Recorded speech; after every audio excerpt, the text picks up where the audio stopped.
Милицияга аял арыз менен кайрылып, күйөөсү досу менен белгисиз кызды зордуктап салганын билдирген. Өзбек блогеринин Кыргызстан жөнүндө айткан терс пикири кызуу талкууга түштү. Норвегияда автобус оодарылып 3 адам каза болду. Казакстандагы учак кырсыгынан аман калган жаран. Учактын алдыңкы бөлүгү жарылып кетти. Жана башка жаңылыктар түрмөгү видеого лайк басып, Манас ТВ каналга катталып, акыркы жаңылыктардан кабардар болуп туруңуз. Бул тууралуу Маш Телеграм каналына кайрылган.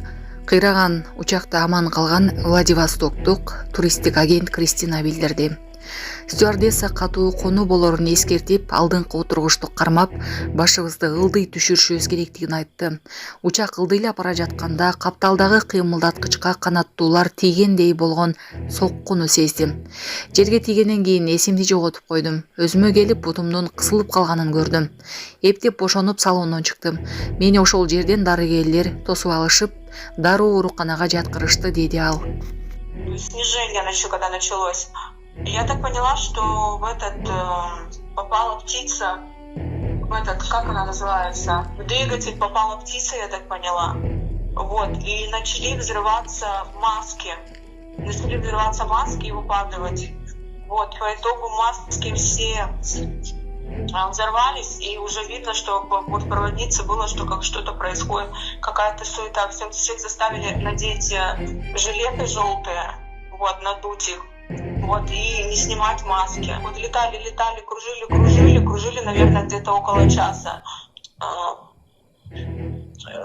Не было суши, было море, получается. И в итоге он, когда начал приземляться, нас бортпроводница предупредила, что будет столкновение, скорее всего, и нужно будет держаться за передние кресла и спрятать голову. По факту вообще ничего толком не говорили. Говорили, что нам нужно срочно приземлиться на суше. Вот, нам нужно держаться за передние кресла, спрятать голову, желательно под голову вообще что-то мягкое. Поэтому, когда мы уже приземлились, было 2 удара. Я держалась за кресло и просто вот левую часть, правую, по-моему, часть, вот где окно было, прямо ее все снесло, то есть передняя часть взорвалась из самолета, я сидела в задней части. Когда я уже проснулась, пришла в себя, я увидела, что мне зажало ногу, я вытаскивала эту ногу я повредила, у меня как бы шрам там. Вот, но сама выбралась из самолета. Как произошел как будто какой-то взрыв. Но по разговорам я так поняла, что типа попала птица в двигатель. Не было ни пожара, ничего. Просто единственное был взрыв, и потом начали выпадать эти маски. И потихоньку вот так вот, как взрываться. Стало страшно на самом деле. Вот. И самолет начал пируэты эти делать. Урматтуу Москва шаарындагы мекендештер, чет жерде мыйзамдарды сактаңыз, документтериңиздерди толуктаңыздар. Россияда каттоого туруу регистрация, продление, Сахаровага карточка, трудовой договор, кара тизмеден текшерүү, ННН, СНИЛС, ОМС, ДМС, башка тилге которуу, документтик иштерде кандай көйгөй жаралса жардам беребиз. Толук маалымат алуу үчүн +7 991 247 84 21. Милицияга аял арыз менен кайрылып, күйөөсү досу менен белгисиз кызды зордуктап салганын билдирген. Интернетте Бишкекте зордукталган кыздын үрөй учурган видеосу тарап жатат.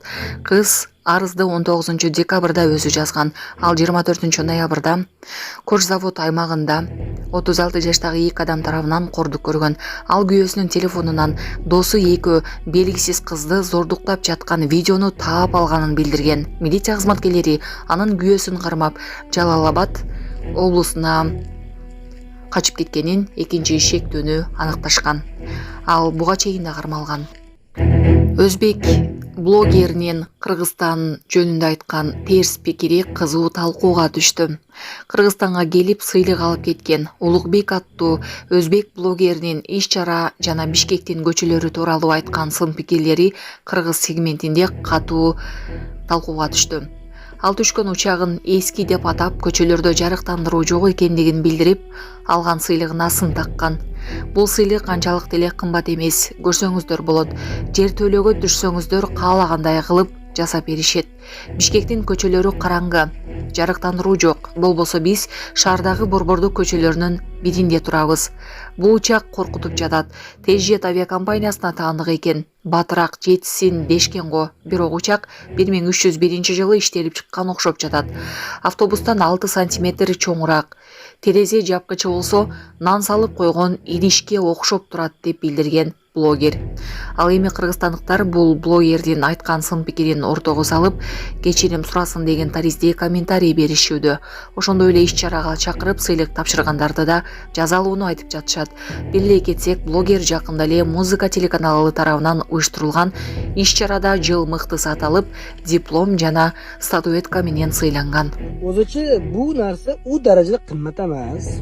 Mana ko'rishingiz mumkin. O'zingizlar podvoliga tushsanglar, mana qalashib yotibdi bunaqa narsa. Juda qorong'i ekan, освещение yo'q. Mana qaranglar, hamma joy qop-qorong'i. Bo'lmasam biz eng sentral joylarda yuribmiz. Bu примерно bu Avayskiga o'xshagan joylar. Yegarlar. Mana bu samolyot yomon qo'rqitdi lekin. Nomi короче tez jetdi.